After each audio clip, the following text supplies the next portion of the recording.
सर्वशक्तिमान परमेश्वर दयालु है। सब उनके बच्चे हैं। वह जगत पिता कभी किसी का बुरा नहीं करता, बल्कि मनुष्य के अपने कर्म ही उसका भाग्य लिखते हैं। मैंने खंडहर स्वरूप मस्जिद का जीर्णोद्धार कर द्वारकामाई में परिवर्तित किया। मेरी इस लीला के पीछे मेरे अवतार कार्य का मुख्य उद्देश्य भी छुपा हुआ है।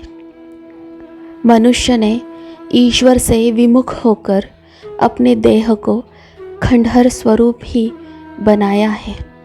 ऐसे विमुख मनुष्य को भक्ति मार्ग पर लाकर उनके मनुष्य जीवन के मुख्य उद्देश्य यानी ईश्वर की प्राप्ति से परिचित करना, यही मेरे अवतार कार्य का मुख्य उद्देश्य है। काम, क्रोध, मोह, लोभ, अहंकार, इन विकारों के अधीन होकर मनुष्य ने अपने देह पर धूल चढ़ा ली है। इसके कारण वे अपने मूल रूप को देख नहीं पाता है, ना ही भीतर के प्रभु के दर्शन हो पाते हैं। यह विकार उचित जगह है तो ठीक है, अयोग्य जगहों पर इनकी तीव्रता मनुष्य के लिए हानिकारक है। उस देह में जीवात्मा का वास है जो परमात्मा का ही अंश है। संसार और देह की अज्ञानता में मनुष्य उस चेतना रूपी जीवात्मा तक पहुँच ही नहीं पाता है। यही अज्ञानता ही मनुष्य के दुखों का भी कारण है।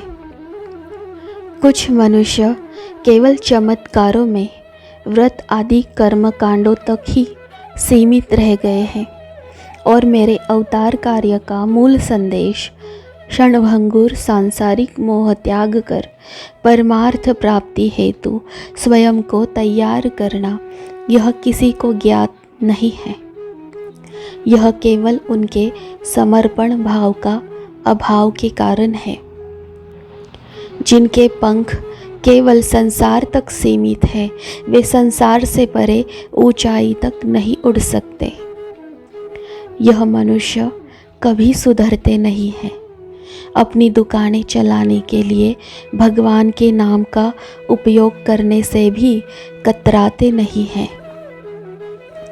संसार और देह के अज्ञानता में फंसे इन लोगों को भक्त और भक्ति कैसी होती है, यह भी ज्ञात नहीं है।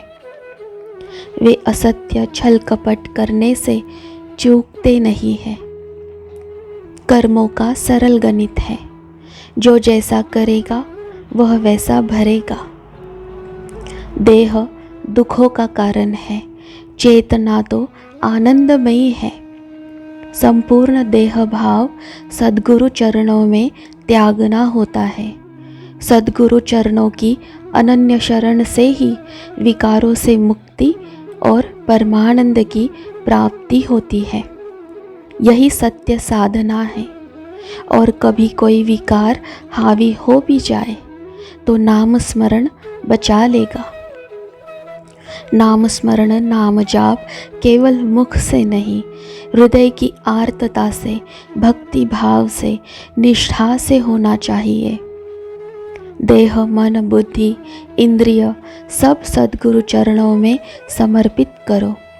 ध्यान साधना से ज्ञान प्राप्ति और आध्यात्मिक प्रगति होगी। सद्गुरु की सत्य शरण ही अज्ञानता का अंधेरा दूर कर भयानक भवसागर की नौका पार लगाएगी। अतः संपूर्ण शरण समर्पण आवश्यक है। सत्य भक्ति को जागो, आध्यात्मिक प्रगति की ओर ध्यान दो। आध्यात्मिकता ही मनुष्य को ताकतवर बनाती है। वे स्वतंत्र और अपने स्वामी स्वयं ही बन जाते हैं। सच्चरित्र लोग पढ़ते हैं लेकिन समझते नहीं। ध्यान से पढ़ें, मेरे बताए मार्ग पर चले, जीवन सफल होगा। खुश रहो।